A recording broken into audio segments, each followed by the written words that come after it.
Buen día, bienvenidos todos. Yo solo voy a tomar unos minutos para tratar de dar un poco de contexto a la ocasión que nos convoca, para luego dar la palabra a los especialistas. No está funcionando el... Bueno, pero quisiera señalar que la preocupación de la política pública por reforzar la formación inicial docente se concretó en el año 2016 en una ley, ¿sí? Sí, ahí sí, que es la ley 20.903, y me voy a referir a ella en un aspecto específico que dice relación con el aseguramiento de la calidad y más específicamente con la acreditación. Y esta ley, que es bastante estricta para las carreras de pedagogía, sentó un primer principio básico que establece un requisito doble para solamente pensar en impartir la carrera de pedagogía, y dice relación con que tanto la universidad que imparte la carrera de pedagogía como la propia carrera deben estar acreditadas. Las instituciones que están en licenciamiento también pueden impartir las carreras con la autorización del Consejo Nacional de Educación y cumpliendo con ciertos requisitos. Y para la acreditación de las carreras estableció también requisitos en la propia ley, que vamos a conversar algunos ahora, que como les digo son bastante estrictos y recae entonces una obligación sobre la comisión. Algunos de estos requisitos son las evaluaciones diagnósticas, que me imagino que ustedes ya han estado trabajando sobre ellas. Dos evaluaciones diagnósticas. Una evaluación al inicio, que es una obligación que recae directamente sobre las instituciones, con algunos lineamientos que debieran derivar del Ministerio de Educación, y una evaluación diagnóstica hacia el final de la carrera, que toma directamente el Ministerio de Educación y que es un requisito para obtener el título.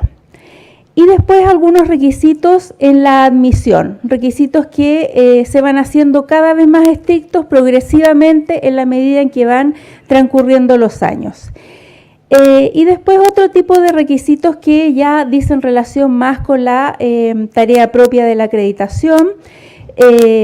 Dice la ley que se deben establecer criterios y orientaciones relativos, por lo menos, es decir, son requisitos básicos, a partir de ahí, relativo a los procesos formativos que deben estar vinculados a los estándares orientadores que ustedes conocen muy bien, a convenios de colaboración para la realización de prácticas tempranas y progresivas, al cuerpo académico y a la infraestructura que deben ser idóneos y necesarios, y a programas orientados a la mejora de los resultados de estas evaluaciones diagnósticas que yo acabo de mencionar, es decir, planes de mejora. ¿Qué significa esto? Que la comisión conoce los resultados de estas evaluaciones diagnósticas, pero el foco no está puesto en los resultados en sí mismos, sino que en las acciones que adoptan las instituciones para revertir esos resultados, mejorarlos, mantenerlos o potenciarlos.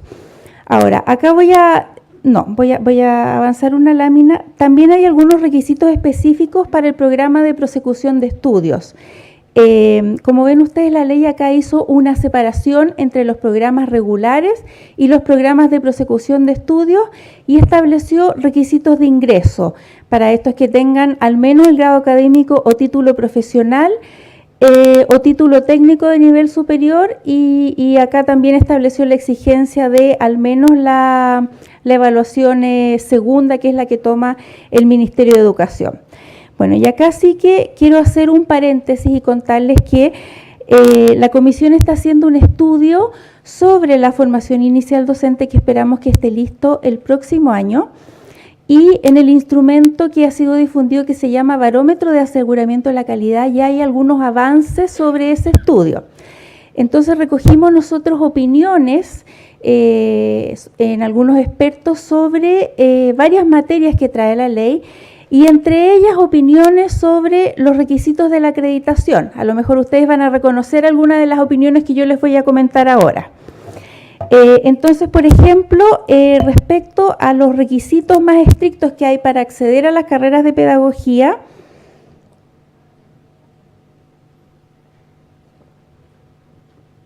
En general, los expertos manifestaron que se valora la selectividad porque mejores candidatos permiten una mejor formación.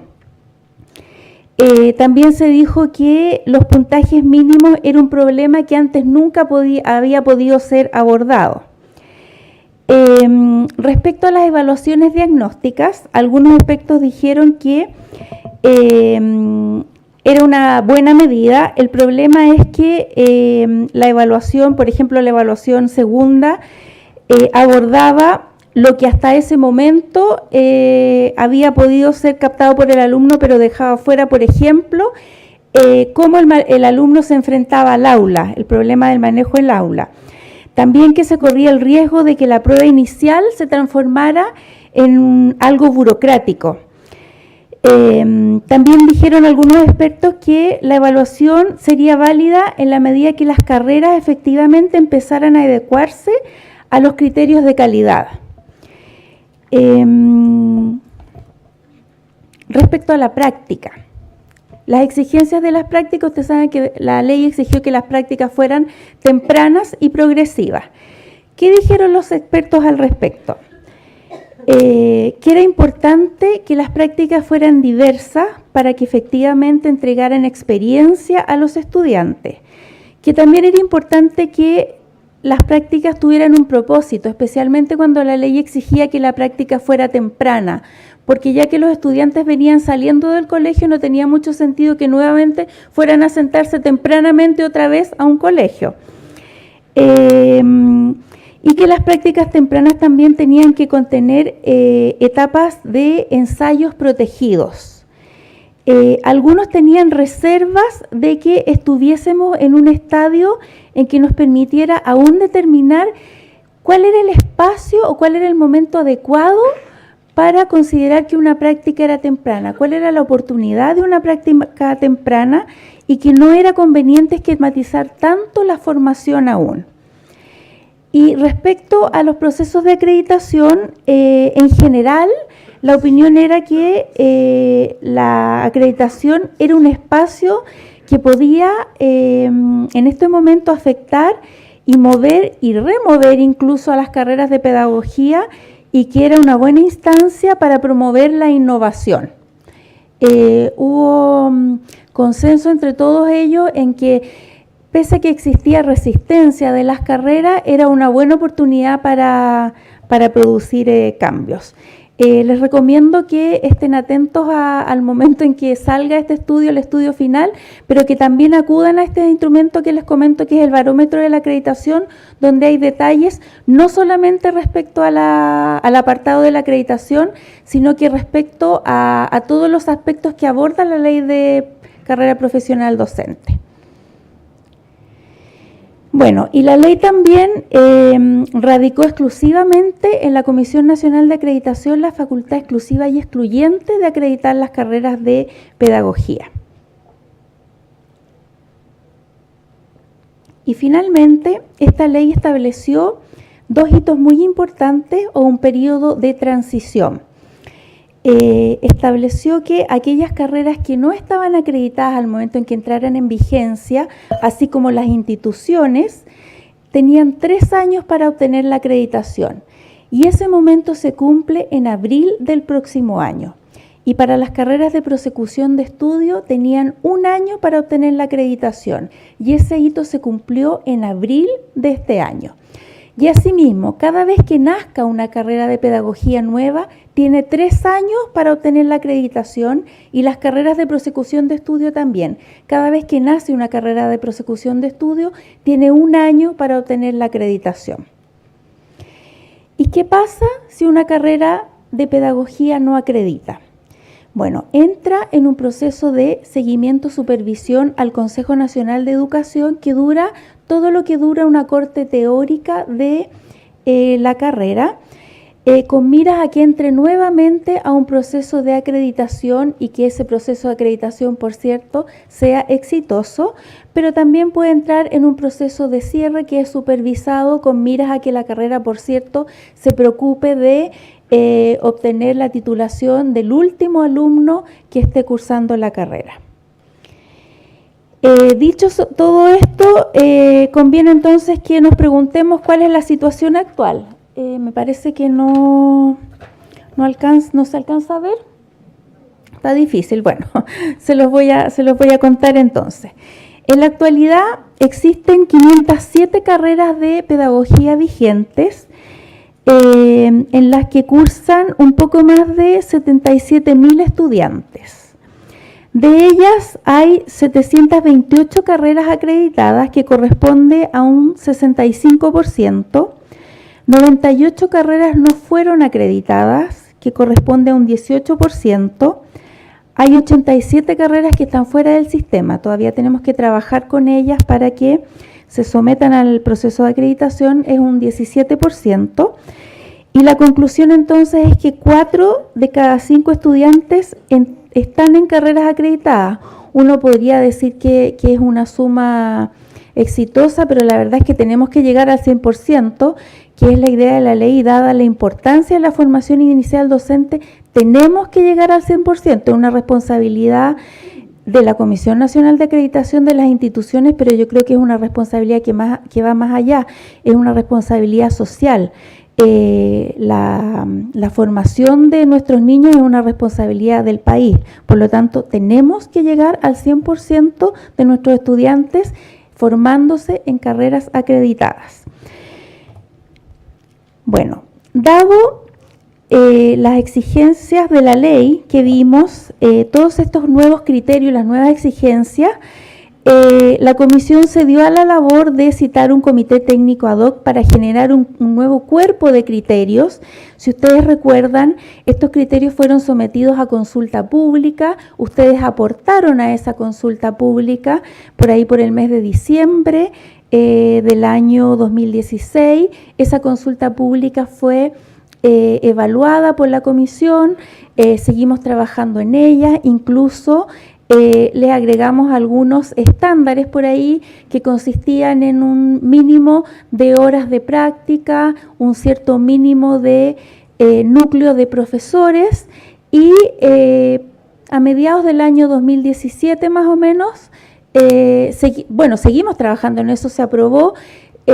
Durante el año 2018 seguimos trabajando en la prosecución de estudios y estábamos ya prácticamente listos para sacar estos criterios para que entraran en vigencia, ya para que fueran aprobados mediante los mecanismos que ustedes conocen, que es la publicación en el Diario Oficial, pero resulta que se aprueba la nueva Ley de Educación Superior, que establece nuevas exigencias, y estas exigencias dicen relación con criterios y estándares. Marqué ahí en azul la palabra estándares, porque estos estándares no son los estándares que nosotros conocíamos clásicamente, por ejemplo, los estándares disciplinares o pedagógicos que se aplican en pedagogía, ni los poquitos estándares que nosotros habíamos aplicado como la cantidad de horas de pedagogía o la cantidad de horas de profesores, sino que se refiere a estándares de cumplimiento de los criterios de acreditación.